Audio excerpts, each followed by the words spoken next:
The story begins with the revelation that the 7-million-year-old history of humanity is about to come to an end, because the gods have grown tired of humans. The king of the gods, Zeus, calls a grand assembly and asks all the gods for their opinions. Everyone agrees that humanity is evil, hopeless, and beyond redemption. Therefore, humans should be completely wiped out. Just as Zeus is about to announce the destruction of humanity, Valkyrie Brunhild suddenly interrupts him and clearly states that she is against this decision. The gods become furious that she dared to interfere in their council. They remind her that she is only a half-breed god, a demigoddess, and has no right to speak there. Brunhild admits that humans are full of flaws, but she reminds the gods of the law of Ragnarok. According to this law, humanity has the right to fight the gods in 13 rounds of battle and decide its future for the next 1,000 years. If humans win, they will be spared from destruction. However, we learn that this rule has never been used before, because the gods always believed it was impossible for humans to defeat them. The gods laugh at Brunhild and say that fighting humans would be a waste of time because they have no chance of winning. Brunhild then asks them if they are afraid of losing. Zeus accepts the challenge and decides that the gods will fight against humanity. He orders Brunhild to choose the warriors who will fight on behalf of humans, since she wants to save them. All the gods gather in the arena,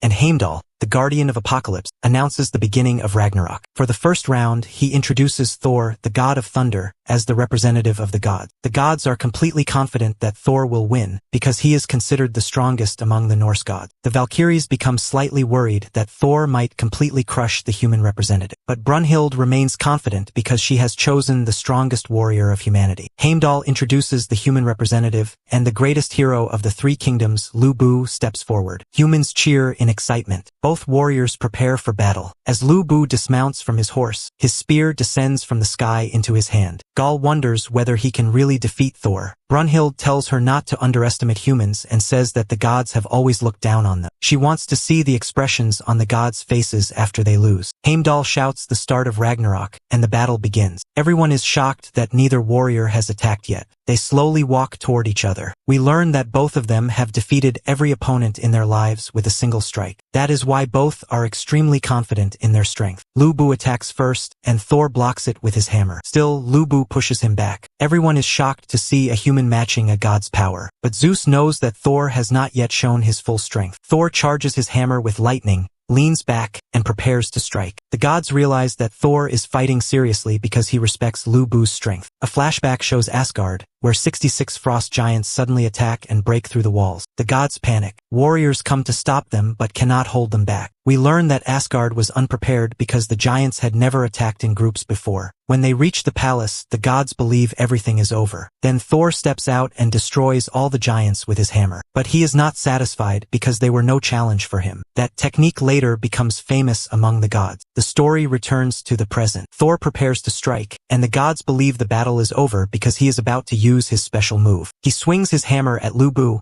causing a massive lightning explosion. Gaul thinks that when gods fight seriously, they are impossible to defeat, but Brunhild tells her to look carefully. Lubu recovers and strikes Thor in the chest. The gods are shocked because they never imagined a human could injure Thor. But the warriors of the three kingdoms are not surprised, because they know how dangerous Lubu is. Another flashback shows Lubu's past. He was born in Mongolia and began traveling at a young age in search of a worthy opponent. He traveled across Eurasia and defeated every warrior he met. He became a warlord and crushed enemy armies directly. Because of his overwhelming strength, people began to follow him. But after 30 years of fighting, he started to break down because he could not find anyone equal to him. He grew tired of battle and began to see life as meaningless. In the end, he allowed his enemies to capture and execute him because he felt there was no reason left to live. Back in the present, Lubu clashes with Thor and feels happy that he has finally found a worthy opponent. Zeus is confused as to why Lubu's weapon has not broken despite clashing with Thor's hammer. Then he realizes it is because of the Valkyrie's power. We learn that before Ragnarok began, Brunhild knew that even humanity's greatest warriors could not stand against the gods, because divine weapons are infinitely powerful. Human weapons would break the moment they touched divine weapons. Gaul becomes hopeless after hearing this. Brunhild then calls the 11 Valkyries and asks Rangriz about Thor's sacred weapons. Rangriz explains that Thor has iron gloves that can endure any attack, and his hammer Mjolnir, which destroyed the frost giants. Brunhild knows these weapons are extremely overpowered, and humans cannot defeat Thor unless they have equal weapons. So she asks Rangriz to sacrifice her body for humanity's victory. Back in the present, Lu Bu's spear begins to glow. We learn that Rangriz used the Valkyrie Valen technique and transformed herself into a divine weapon. Lu Bu gains the upper hand and prepares to finish Thor. Thor blocks with his glove, but Rangriz's power destroys any shield. Thor's glove breaks, shocking everyone, because it was considered heaven's greatest armor. We are told that Mjolnir is so powerful it can destroy an entire continent, and no one can endure its power. Thor wore the gloves to protect his hands. Now that one glove is broken, humans celebrate, thinking he can no longer use the hammer. Lu Bu attacks relentlessly, and Thor barely survives. Then Mjolnir begins to change, starts beating like it is alive. Thor realizes that Mjolnir has awakened. Zeus becomes extremely excited and explains that the true story was misunderstood. The gloves were not made to protect Thor from Mjolnir,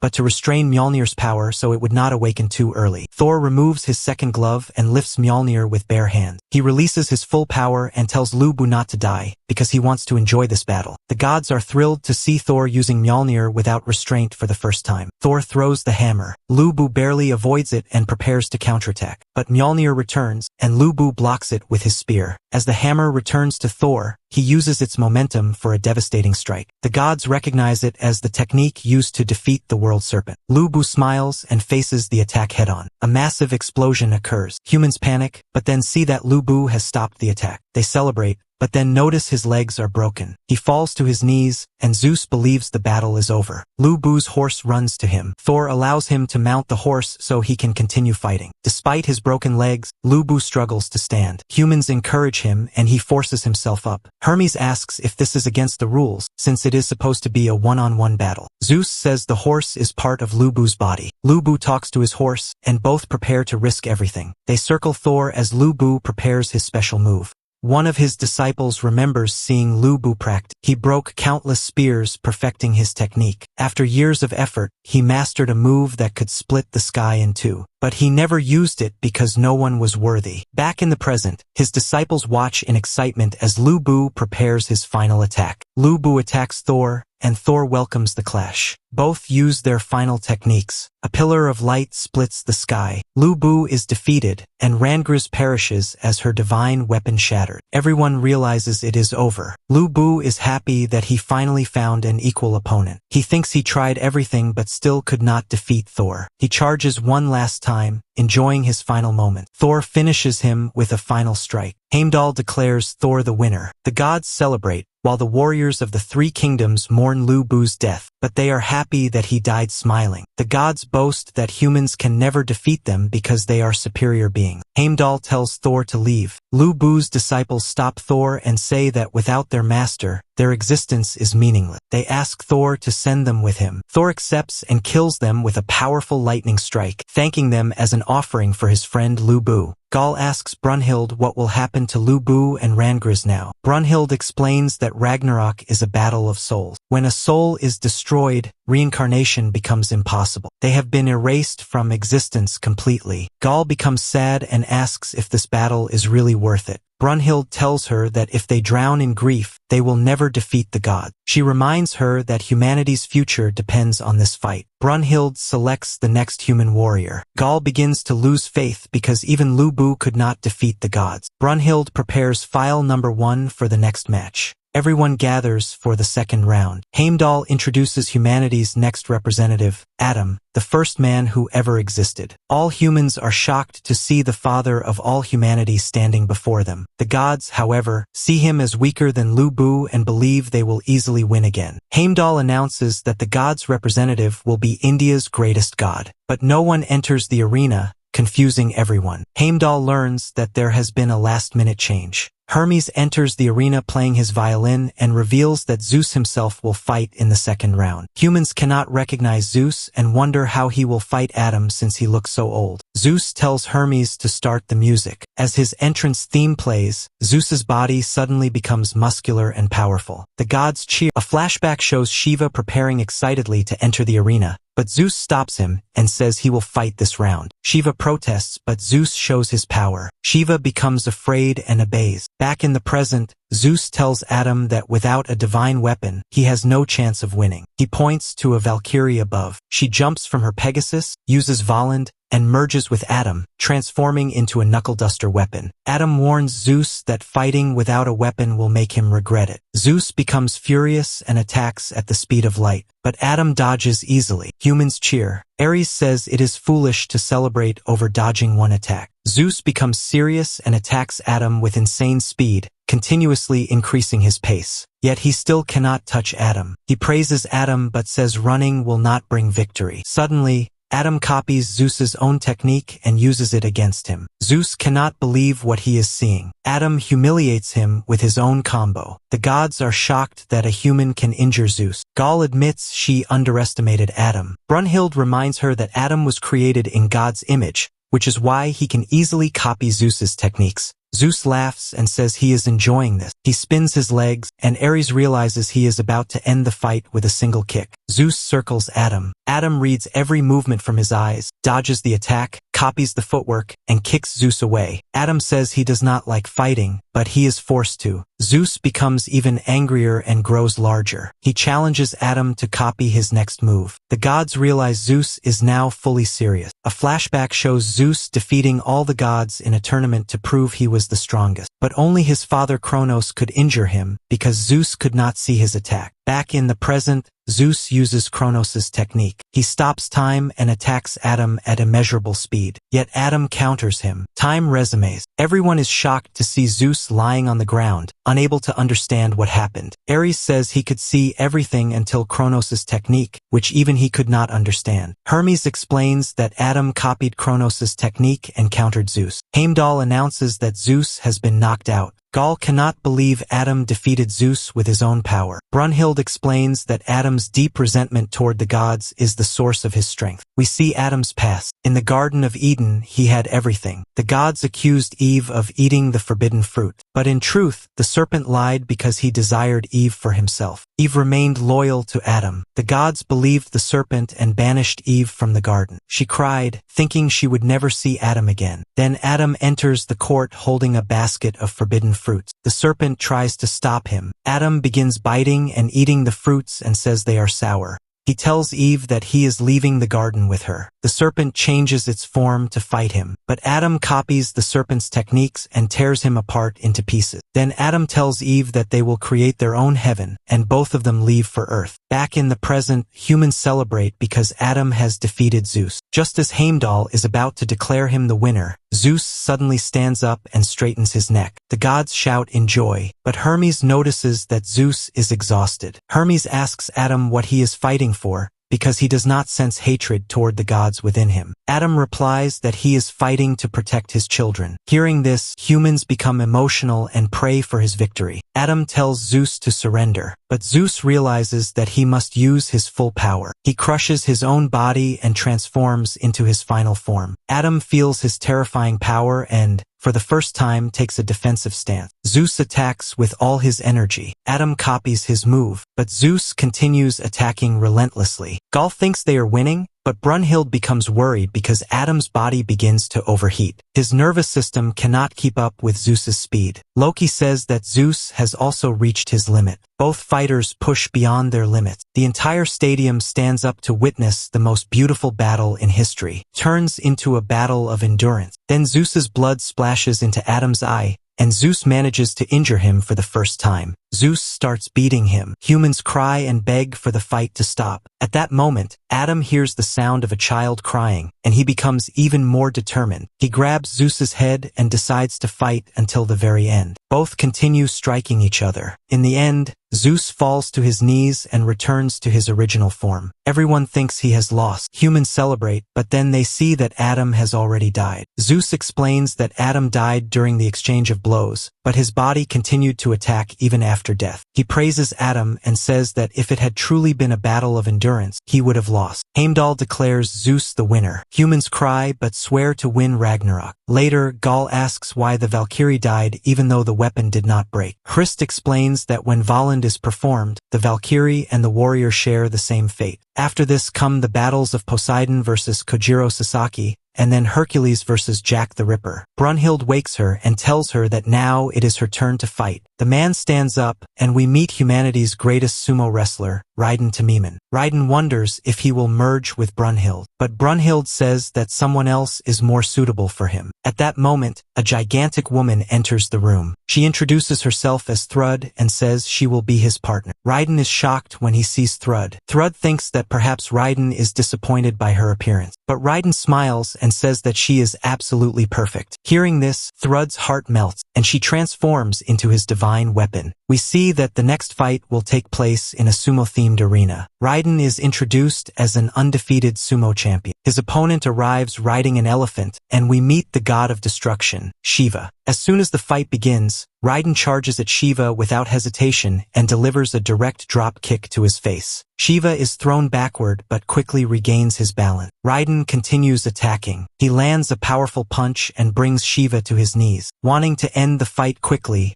Raiden strikes with his knee, but Shiva blocks it and becomes happy that he has finally found a real fight. Raiden is pushed back. Shiva grabs him and delivers a heavy blow to his chest, sending Raiden flying into the air. Raiden lands on his feet. Shiva is delighted to see that he is facing a worthy opponent. In a flashback, we see 3-year-old Raiden. His parents are worried because he cannot even stand properly. One day, while his parents are cooking, they are shocked to see him standing, though his legs are shaking. They are very happy. But as soon as Raiden takes one step forward, he feels intense pain, and his parents watch in horror as his body begins to break. All the bones in his body shatter. Later, it is revealed that this happened because his muscles were far stronger than his bones. Even so, Raiden does not give up. He keeps trying to walk, and gradually his body develops even more muscles to contain his power. In this way, an armor-like structure forms inside his body, called the 100 Seals. Back in the present, Raiden slaps himself and releases his 100 Seals. His muscles begin to go out of control. Shiva wonders if Raiden is about to destroy himself. Then Raiden calls Thrud, and with her help, he gains control over his muscle. We learn that the lines on his body are actually his Valand, which gives him complete control over his muscle. Gaul is shocked to realize that Raiden had already become extremely powerful even while restrained by his 100 Seals. Raiden's body stabilizes, and he punches Shiva with full force. Shiva is sent flying and clearly feels the difference in their power. Everyone begins cheering for Raiden, while Shiva barely manages to stand. Raiden tries to finish him with a headbutt, but instead, he is the one who gets hurt. Shiva counters and punches him away. He explains that his head is as hard as stone. Shiva now launches a barrage of attacks, and Raiden can only try to block them. Raiden gets injured, but he grabs Shiva's arm and crushes it instantly with his raw strength. Shiva kicks him away, and everyone sees Shiva's broken arm. The gods tremble, but the Indian gods know Shiva well and cheer for him. Shiva hears his friends' voices, and we learn that he has never disappointed his companion. Now he is fighting for them as well. His passion grows stronger, and he charges at Raiden. His fists seem even more powerful. We are told that more than 1,000 Indian gods' power is contained within his fist. Raiden tries to counterattack, but Shiva strikes him with a devastating blow, making him spit blood. Shiva also attacks with his head. Raiden does not back down and responds with his own headbutt. Both continue crashing their heads against each other. Another flashback shows the Indian gods fighting among themselves to decide who would rule over them. At that time, Shiva and his friend Rudra were just two unknown gods living carefree lives. Suddenly, a group of other gods attacks their territory. Shiva and Rudra go to confront them. The other gods mock them, but they defeat those gods. After the battle, Rudra tells Shiva about his dream, to stand at the peak of India and to see things no one else could see. He tells Shiva that if they stay together, they can reach anywhere. Shiva decides to support him for fun. Together, they defeat other gods. With every victory, they gain that god's power, but their responsibility also increases. Finally, they face Indra, who is said to be 10 times stronger than the other gods. Rudra fights him alone and eventually wins. The two dance in celebration and reach the peak. But at the peak, Rudra says that now they must fight each other because only one god can stand at the top. Shiva does not want this, but Rudra insists. They fight in the most terrifying battle in Indian history. Shiva gradually gains the upper hand. Rudra refuses to give up and reminds Shiva of his dream. Shiva decides to stop fighting, but then Rudra himself surrenders and says that one should never hold back against someone who is fighting with full strength. In this way,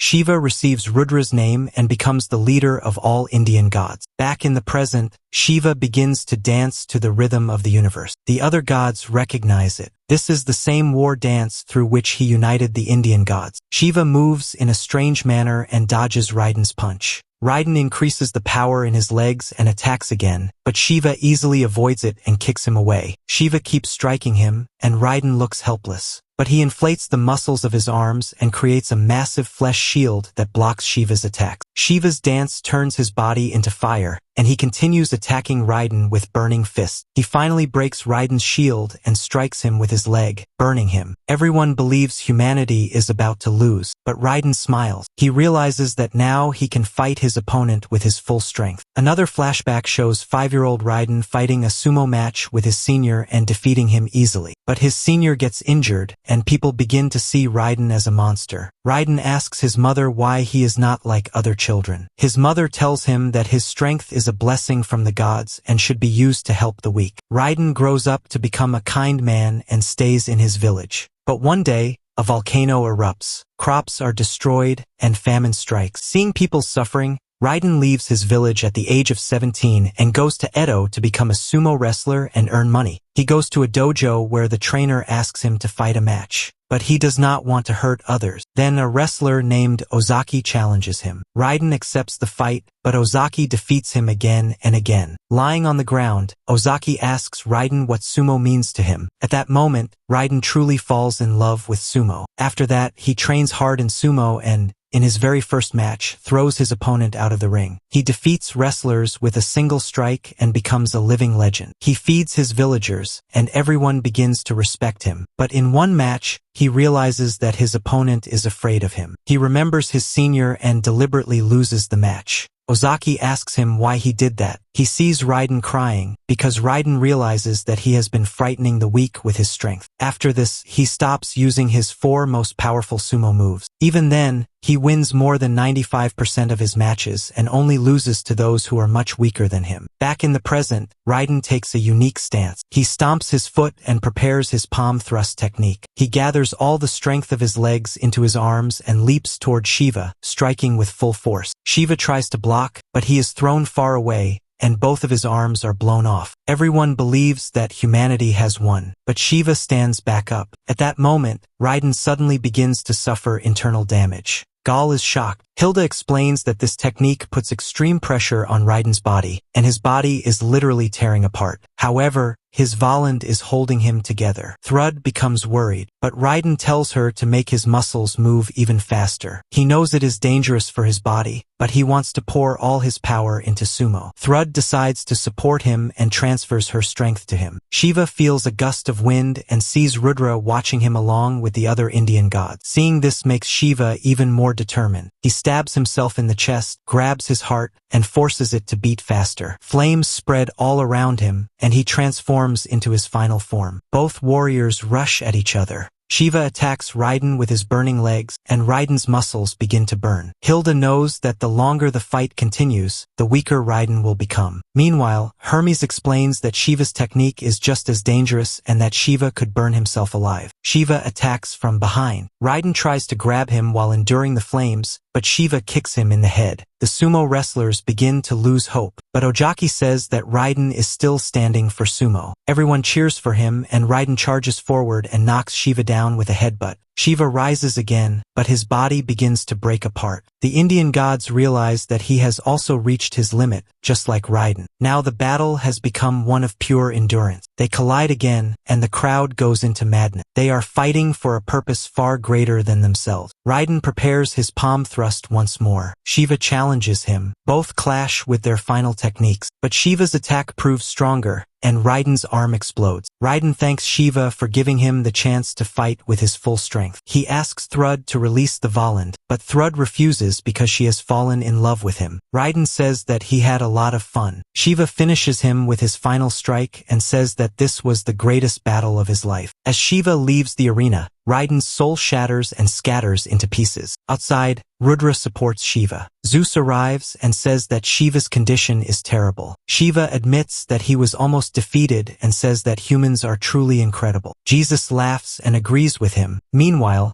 Gaul mourns Thrud's death and asks Hilda why they are going so far to save humanity. Hilda places Raiden's cup on the altar of fallen heroes and says that now the score has become 2-3 against the gods. She becomes emotional but remains firm in her resolve to save humanity. In the end, we see Zeus walking near a tree, where he finds Buddha eating chocolate. Zeus also wants a chocolate, but Buddha refuses to give him any. Instead, Buddha eats all the chocolates at once. Zeus gets angry and tells Buddha that he will fight in the next match because he hates losing. He tries to intimidate Buddha with his aura, but Buddha immediately calls him boss and smiles, telling him to just enjoy the show. Then we see Buddha entering the arena. He grabs the microphone but announces that he will fight not for the gods, but for humanity. Hearing this, all the gods are shocked and think he has gone mad. But Buddha says that if the gods are not willing to save humanity, then he will do it himself. Gaul becomes completely confused. She asks Hilda why Buddha is fighting for humans and whether this is also part of her plan. But Hilda clearly says that Buddha follows no one's order. We are shown a scene from just before this round, when Hilda was mourning Raiden's death. Buddha had come to her and told her that he wanted to fight for humanity. Hilda was not very surprised. Buddha asked her whether everything was going according to her plan, because before Ragnarok began, she had asked him about his power. Buddha felt that Hilda had been plotting from the beginning to make him fight against the gods. Hilda denies this and says that everyone knows Buddha hates the gods. Buddha laughs but warns her that he does not like being used by anyone. Saying this, he leaves.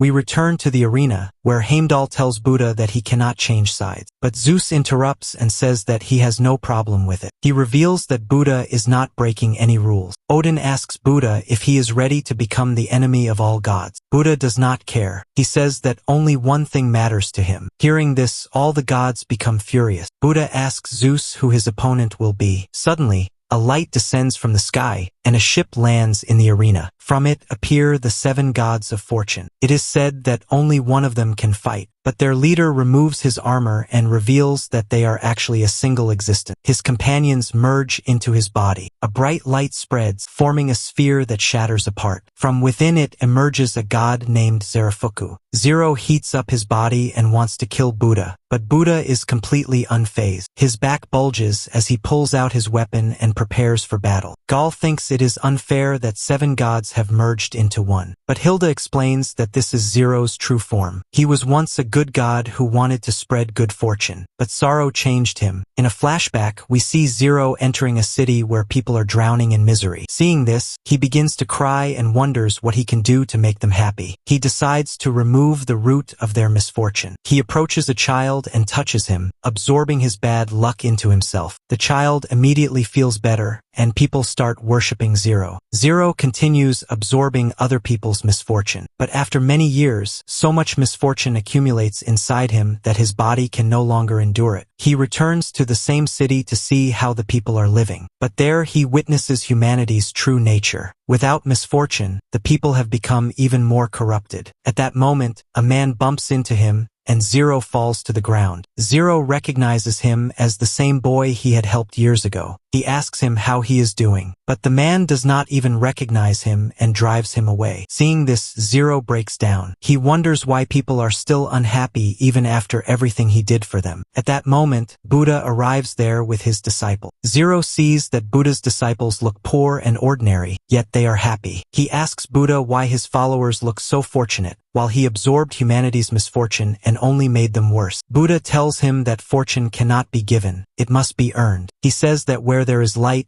there is also shadow, and asks Zero to come with him to gain wisdom. Zero runs away crying. He feels jealous that even as a human, Buddha could make people happy, while he, a god, could not. While mourning beside a river, a dark energy surrounds him. His love turns into hatred, and he becomes Zero. In the forest, 3 people see him and run away in fear. Zero chases them and is about to kill a woman, but she stands in front of him using her child as a shield. Seeing this, Zero hesitates and suppresses his desire to kill. Then he splits himself into the 7 gods of fortune. We return to the present. Zero thinks that now it is time to punish Buddha, but Buddha suddenly kicks him and drops him to his knees, reminding him that the fight has already begun. Zero gets up and attacks with his axe, but Buddha easily dodges because of his special eyes. Zero, in rage, starts swinging his axe wildly, but Buddha avoids every strike. Zero becomes even more frustrated, and the size of his axe begins to grow. Zeus explains that Zero's axe absorbs misfortune, and the more misfortune it absorbs, the stronger it becomes. Hilda adds that not being able to kill Buddha is also misfortune for Zero, so the longer the fight continues, the stronger he will become. Gal is amazed by Buddha's agility. She notices that he dodges even before the attack happens. We learn that his eyes allow him to see the future. Zero keeps missing and asks if Buddha is mocking him. Then Buddha counterattacks. Buddha taunts him, making Zero even angrier,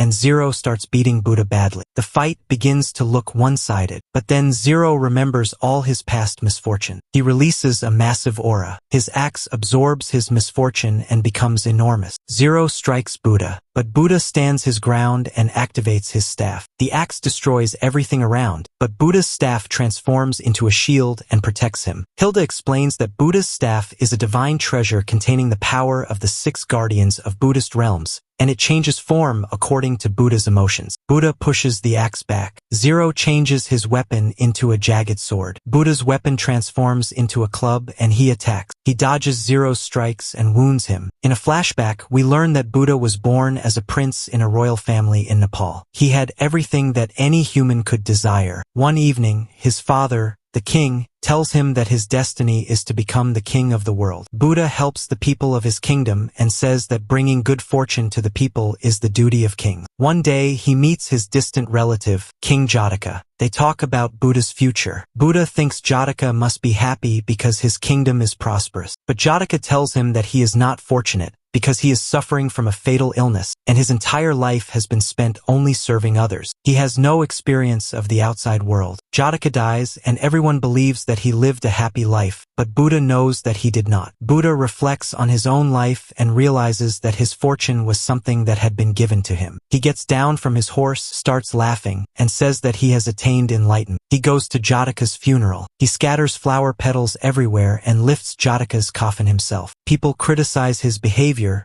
but he does not care. He says that Jataka does not need their prayers, because true fortune exists within. He releases Jataka's remains into the river and leaves everything behind, setting out on a journey into the forest. There he meets some people who want to gain enlightenment by starving themselves. One of them collapses from hunger. Their leader says that this is the way to purify the mind, but Buddha gives food to the fallen man. The leader criticizes him, but Buddha says that he simply wanted to feed him. After this, those people become Buddha's followers. He teaches them to live peacefully, to rest comfortably, and to live calmly instead of starving themselves. One evening, a girl is about to be sacrificed to the god, but Buddha saves her. The worshippers fear the wrath of the god, but Buddha says that he will happily fight even the gods. Hilda explains that Buddha hates everyone who forces fate upon others or steals their inner happiness. That is why he is fighting the gods. We return to the present. Zero swings his weapon and transforms it into 2 swords. Meanwhile, Buddha turns his divine weapon into a pole axe. They exchange blows, but because of his future vision, Buddha has the advantage. Zero is cut, but this only increases his anger, and his weapon changes again. His blades surge toward Buddha,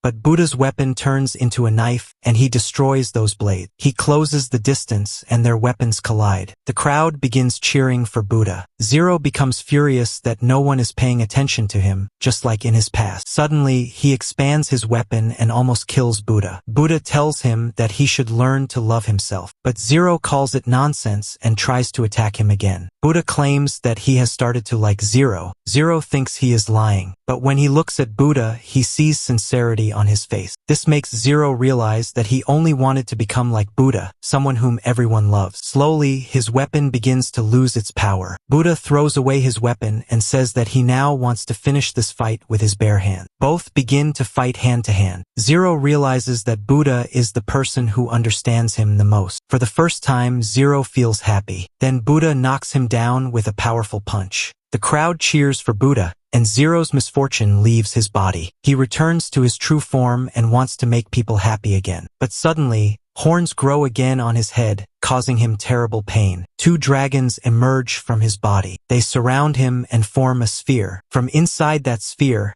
a gigantic demon appears. Buddha jumps back because he can no longer read his movements, and he starts wondering what is happening. The demon tells him that Zero no longer exists and introduces himself as Papa, the demon king Papa. Buddha asks him what he wants, but Papa's himself is not sure. He only says that he wants to test his power. Ares asks Hermes about Papa, but even Hermes knows nothing about him. Then Hades arrives and says that Papa's is not a god, at which point Ares immediately gives him his seat. Hades reveals that Papa's is a berserk described in underworld legends, a being from the place where cursed souls wander freely. He says that even though he is the king of the underworld, he has never seen Papa's before, and he wonders how a god could turn into such a being. Buddha begins to fight Papa, but now he cannot predict his movements. Hilda explains that Buddha's eyes can see the movement of the soul before the body moves, but Papa's soul is completely dark. That is why Buddha cannot see anything. Papa's decides to fight with all his power. He twists his arm and turns it into a drill. He lunges at Buddha. Buddha tries to defend with his shield, but the drill pierces through and damages one of Buddha's eyes. Papa's is impressed that Buddha still managed to avoid a direct hit to his head. After that, Papa's transforms his arm into an axe and continues attacking. The two clash repeatedly, and Buddha receives another heavy blow. Ares is shocked at how Papa's is so powerful. Hermes explains that no ordinary god could even stand against him. He says that Papa's once destroyed half of the underworld, and that this destruction only stopped because Papa's suddenly disappeared. This incident had happened centuries ago, when Hades had not yet become king. That is why he never believed this story. He believes that someone obtained a fragment of Papa's and created something like a seed from it, which was then planted inside Zero. Ares wonders who could have done such a thing. Hermes says that there is only one god who would enjoy doing something like that. Beelzebub also agrees and says that he must have done it just to see what would happen, and that anyone could have become its vessel. Buddha tries to counterattack, but his leg is pierced. He falls backward, and his injuries begin to weigh heavily on him. He calls out to Zero, thinking that he might still exist somewhere inside. But Papa's laughs and says that he has already swallowed Zero and turned him into fuel for his power. Buddha angrily declares that he will kill Papa. For the first time in centuries, he feels hatred, causing his weapon to transform into a scythe. Papa's remains calm and prepares to face him. Buddha strikes first, but Papa's blocks it. Buddha pushes him back, creates an opening, and spews fire from his body to increase his speed so he can deliver a final blow. But Papa's stops him with his arm and instead pierces Buddha. Papa's asks for his last words, but Buddha steps forward and says that he is the one who will save humanity. Considering him dangerous, Papa's kicks him away. Buddha is badly injured, but he refuses to give up and calls Papa's a coward. Papa's reminds him of his place and says that he has now become a supreme existence. Before, his body could not endure his power, but now he has found a strong vessel. That is why he has complete confidence in his power. But Buddha calls him weak and claims that he is even weaker than Zero. Enraged, Papa's attacks him and says, "Prove it." Ares thinks that this might be the end of Buddha, but Hades says, "Look at his eyes. He has not lost yet." Jesus also knows that Buddha is only waiting for a chance to counterattack. Buddha falls back, yet still remains standing. Papa's is shocked that he is still standing. Buddha challenges him, which frightens Papa's and makes his hands tremble. He refuses to accept this fear. He tears off his own arm and transforms it into a sword. Buddha attacks with his scythe, but Papa's shatters it with his technique. The weapon returns to its original form,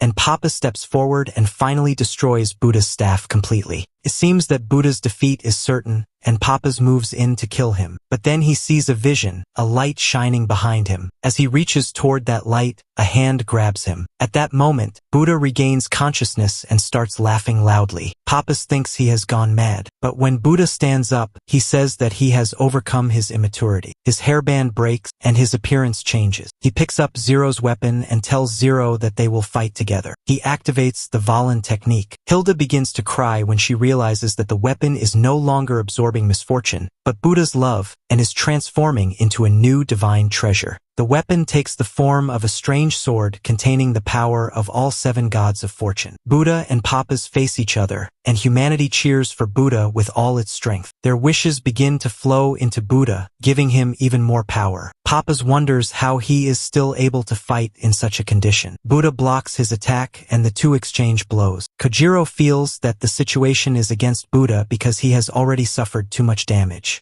Papa's attacks with his technique and wounds Buddha, but Buddha blocks the strike, creates an opening, and counterattacks. Papas cannot believe that his strongest attack has been stopped. The gods say that Buddha will not be able to do it again, but Hades says that he only needs to keep dodging. Papas unleashes a barrage of attack, but now Buddha begins to evade them. Because of Papas's fear, Buddha can now see glimpses of his soul, allowing him to avoid his attack. Papas becomes frustrated because he cannot land a single blow, so he uses his final technique and cuts Buddha in half. Everyone is shocked, and Papas believes that he has finally won. But then Buddha's body suddenly disappears and reappears behind Papas. Buddha delivers a decisive strike and cuts Papas into pieces. Humanity begins to celebrate its victory, but Papas refuses to accept defeat and tries to attack once more. Before he can, his soul is completely shattered. Buddha sees Zero's soul smiling at him as it rises toward the sky along with the 7 gods of fortune. Buddha bids him farewell. Buddha is declared the winner of this match. As he leaves the arena,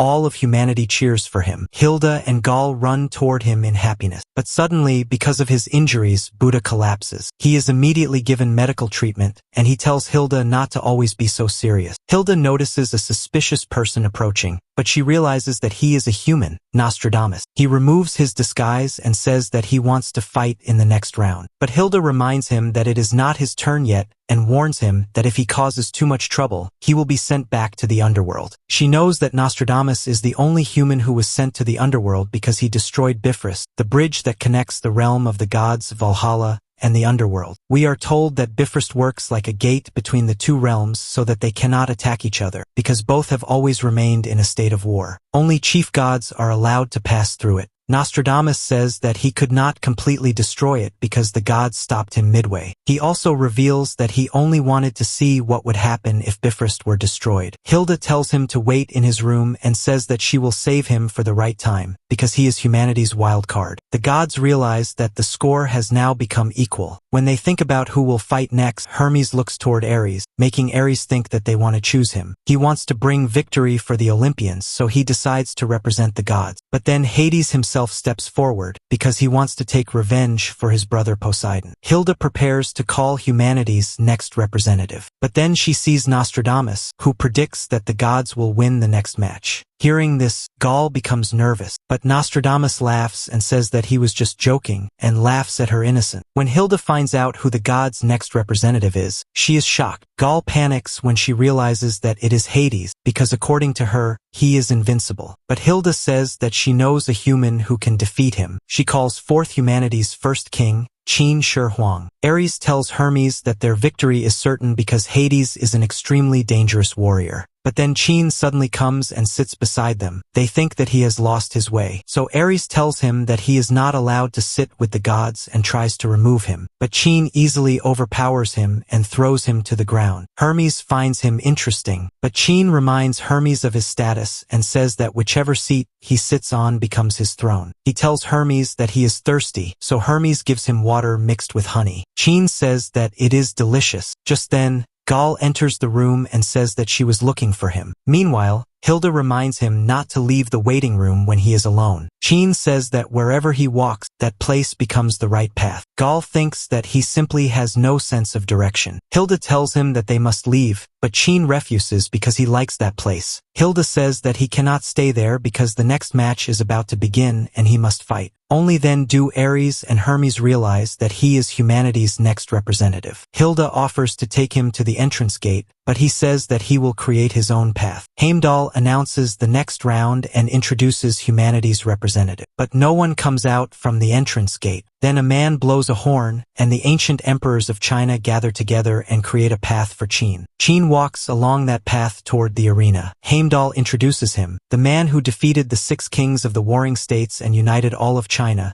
and the first human in history to reach the level of a heavenly emperor. He jumps into the arena, where the Valkyrie scolds him for not practicing Voland with her, and says that their hearts will not connect. But Qin lifts her up and tells her to rest, and she instantly falls in love with him. They activate Voland, and she transforms into his divine armor, making his martial arts even more powerful. We then see Hades walking toward the arena, where he meets Poseidon's servant, Proteus. Proteus gives him his master's trident and tells him to take revenge for Poseidon. Hades merges it with his bident, and it takes on a new form. Heimdall introduces Hades as the god's representative. He walks calmly into the arena, but everyone trembles upon seeing him, because he is the king of the underworld. As soon as the match begins, Hades attacks continuously like Poseidon, but Qin avoids his attacks. Hades leaps at him with his special move. Qin tries to dodge by jumping, but the attack travels through the ground and injures him. Hades moves forward to finish him, but Qin deflects his strike and throws him away with his strength. A flashback shows that the ancient rulers of China became kings by worshipping a demon god named Qiyu, but Qin united China without relying on him. After defeating the 6 kings, he climbs Mount Qi and performs a ritual to ask for heaven's mandate. Qiyu tells him that if he wants to become China's emperor, he must sacrifice 10,000 people. But Qin offers him only a clay statue. Qiyu says that it tastes terrible. Qin tells him that he will never bow before him and prepares to fight. After 6 days of battle, Qin defeats Qiyu and becomes China's first emperor. Returning to the present, Hilda explains that Qin used the Qiyu technique. Ares realizes that this is the same move Qin used to knock Hades down, but he wants to know how it works. Hermes explains that this technique absorbs the power of the opponent's attack and returns it back to them. Hades gets up and asks Qin what he thinks a king is. Qin replies that a king never bows, never wavers, and always protects his people. Hades laughs because the answer reminds him of Poseidon, who believed the same about gods. Hades says that he will not bow before the king of humans and swings his bident with full force to crush Qin. Qin absorbs the power with the Qiyu technique, but Hades overpowers him and slams him into the ground. Everyone thinks the fight is over, but Qin stands up and removes the blindfold from his eyes. He tells Hades that he is ready to continue the fight. Hades launches continuous attacks, and Qin avoids them. When Hades tries to crush him again,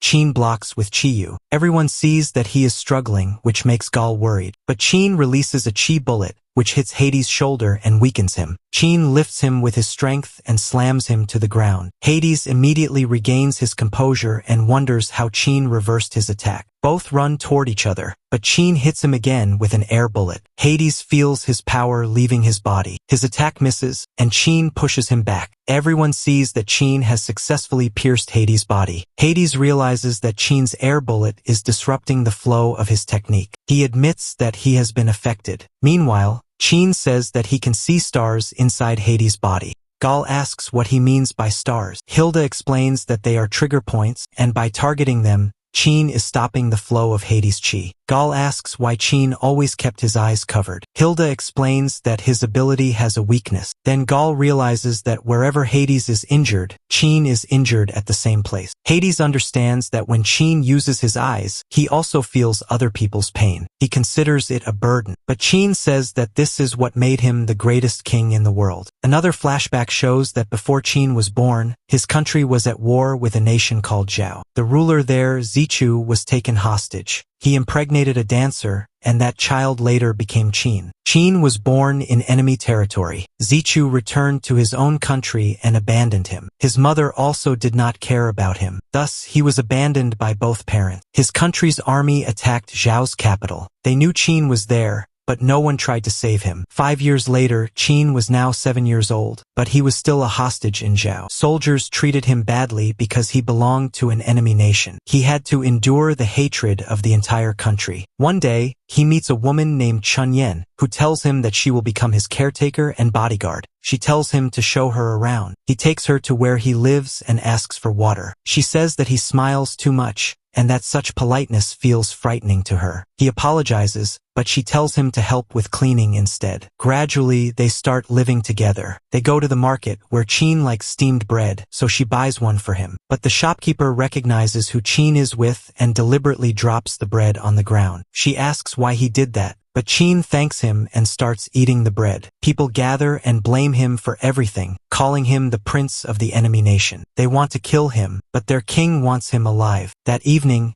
Qin thanks Chunyan for the food and says that he is tired, but she notices the wounds on his body. She asks if the villagers beat him. He tells her that whenever he sees people sad or angry, he gets hurt. He says that the wounds heal on their own, but then he suddenly faints. She realizes that he was only pretending to be strong. He says that he understands why everyone hates him, so he accepts this pain as punishment. We learn that he formed the habit of always smiling so that people's hatred might lessen. He believed that one day they would forgive him, but Chunyan tells him to stop smiling and says that he has every right to be angry. He did nothing wrong, yet he is treated like trash. She tells him to express his emotions openly because he has the right to live his life his own way. For the first time, he cries and wonders why everyone takes out their anger on him. He says that he hates them all. The next day, he wakes up and sees that Chunyen has prepared breakfast for him. She gives him the blindfold and says that it will reduce his pain. He promises that he will always wear it. They begin to enjoy life together, and for the first time he feels happiness. 2 years later, the kings of Qin's country die one by one, and Zichu takes the throne. Qin becomes the crown prince and is allowed to return to his homeland. He travels in a chariot with Chunyen. She says that once they reach the country, they will have to separate. But suddenly, Zhao's soldiers attack them and easily kill his bodyguard. Chunyen realizes that they want to kill Qin, because once he returns to his country, they will never be able to touch him. This is their last chance for revenge. Qin prepares to fight them, but she knocks him down and tells him that he is only a child and should not interfere. She says that now she will earn her pay, and she defeats the soldier. But then one soldier pierces her from behind. She regains her balance and knocks him down. However, their leader drops his guard and is about to kill Qin. At that moment, Qin stops him. He breaks his neck and the man falls to the ground. Qin asks her why she gave her life to save him. She tells him that she also had a son who was the same age as Qin. But Qin's country buried him alive. That is why she had first come to take care of Qin so that she could kill him. But after getting to know him, her heart changed, because she realized that he was a good person. She believes that he will become a great king because he can understand other people's pain. She tells him to always walk on the path of truth and become the greatest king the world has ever seen. He promises to fulfill her wish. He begs her not to die, but because of her wounds, she breathes her last right there. After that, he returns to his country and becomes king at only 12 years of age. In the present, Qin tells Hades that he will not lose to him because he promised Chunyen that he would become the greatest king. Hades says that he also has an oath to fulfill and he attacks. Qin fires his air bullets, but Hades destroys them. He strikes Qin's head with his knee and prepares to finish him. But suddenly, Qin fires an air bullet at that moment, causing Hades' strike to miss, and Qin kicks him away. We then see Beal experimenting on demons. One demon manages to escape, but Beal cuts off his hand and calls him another failure. The demon tries to run again, but a god slams him to the ground, and it is revealed that it is Adamus. He asks Beal why he keeps experimenting on demons. Beal says that he wants to create a creature that can kill him. Adamus realizes that he is serious, but asks why he is not watching the fight. Beal says that there is no point in watching because he is completely certain that Hades will never lose to a human. Hades tells Qin that he is worthy of being called a king, and that he will now show no mercy. Suddenly, he cuts his own chest, shocking Qin.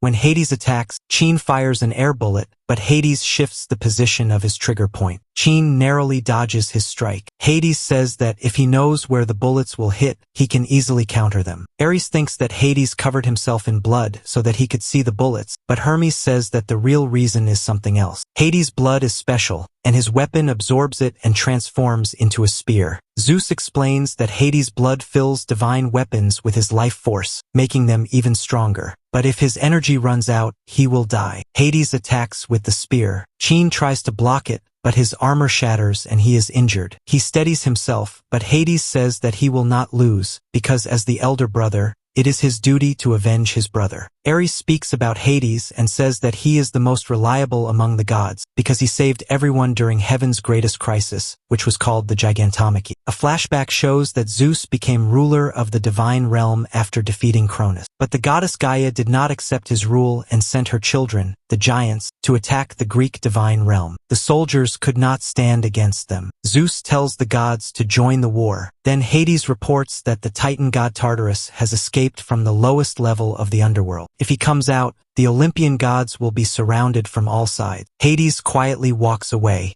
Poseidon asks him what happened, but he does not say anything. The gods crush the giants and celebrate their victory, but Poseidon notices that Hades is not present. He is told that Hades went alone to the underworld and stopped the Titan. Poseidon goes to find him and sees that Hades has already defeated the Titan. He calls him reckless, but Hades tells him that as the elder brother, it is his duty to protect his brothers, and that he will never lose to anyone. In the present, the gods cheer for Hades. Hermes wonders why he is so devoted to his brothers. Adamus offers to answer. Ares is shocked that he is alive, because he thought Poseidon had killed him. Hermes explains that Poseidon had only destroyed his body to teach him a lesson. Hades had ordered him to be saved. Bel built him a new body, and since then Adamas has been living in the underworld. Hades loves his brothers so much that he does everything for them. Hearing this, Ares starts crying. Chine's armor breaks and Alvitur is injured, but she knows that Chine's condition is much worse. She asks if he can still fight. Chine says that he is used to pain, and he feels that he cannot win, so he decides to put everything on the line in the next move. Alvitur tells him to give his order because he is the king, and she transforms herself into a divine sword. Hades attacks, and Chine tries to block him, but Hades cuts off his arm. Alvitur realizes that even together they cannot defeat him. Just then, Chine sees stars in the sky and stands up again. The humans tell him to stop, but he says that a true king never gives up.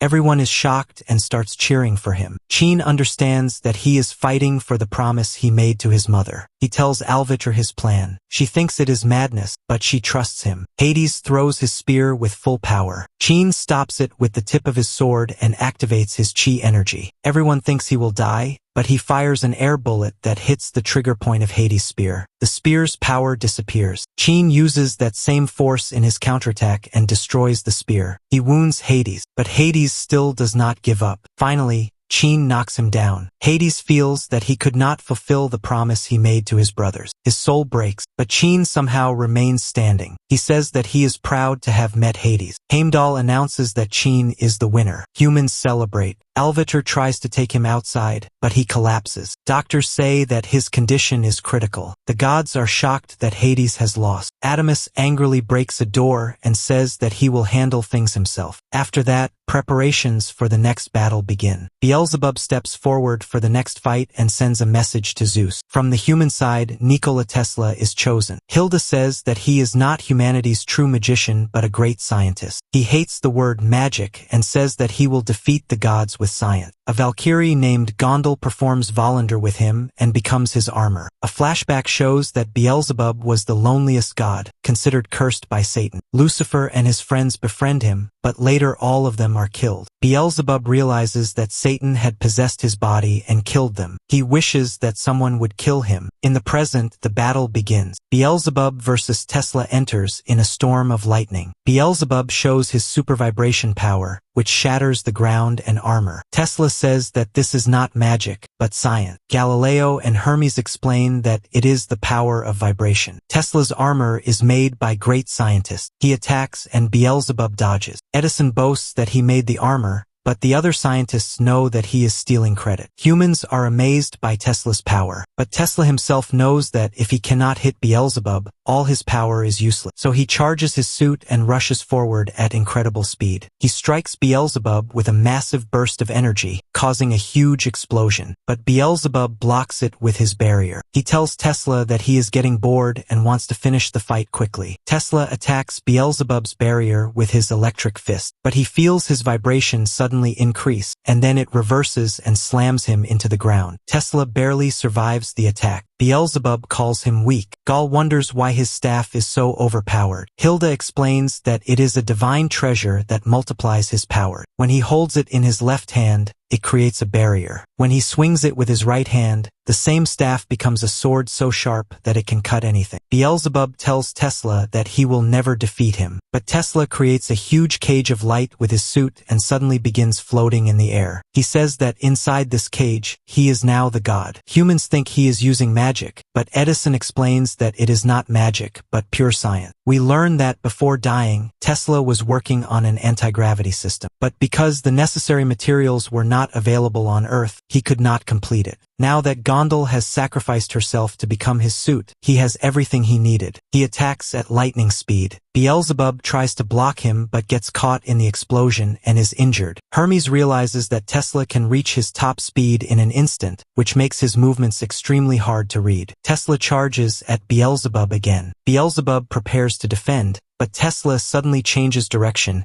and Beelzebub cannot keep up. He raises his barrier, but because his defense vibration is not fully active, Tesla still hits him. Tesla attacks again. Beelzebub almost pierces him and is about to strike with his staff, but Tesla quickly retreats. Beelzebub performs a spinning attack that shatters Tesla's barrier, and Tesla starts hovering in the air. Heimdall thinks Tesla is teasing him. Beelzebub dodges Tesla's attack and is about to counter, but Tesla suddenly hits him with his electric fist. Gaul starts celebrating, but then she sees that Beelzebub has blocked the strike. Beelzebub says that he has understood all of Tesla's moves, so now his attacks will no longer work. But Tesla charges his suit even more and says that now the gods will see the true power of science. He suddenly disappears. We are told that after Tesla's death, the US government conducted an experiment on his research. A warship was equipped with a Tesla coil to make it invisible. When the switch was turned on, the ship was surrounded by electricity and disappeared without leaving any trace. Later, it reappeared 363 kilometers away near Virginia. The Navy realized that it was actually a teleportation experiment, but it was not completely successful because many soldiers died and the survivors suffered severe mental trauma, so the research was suppressed.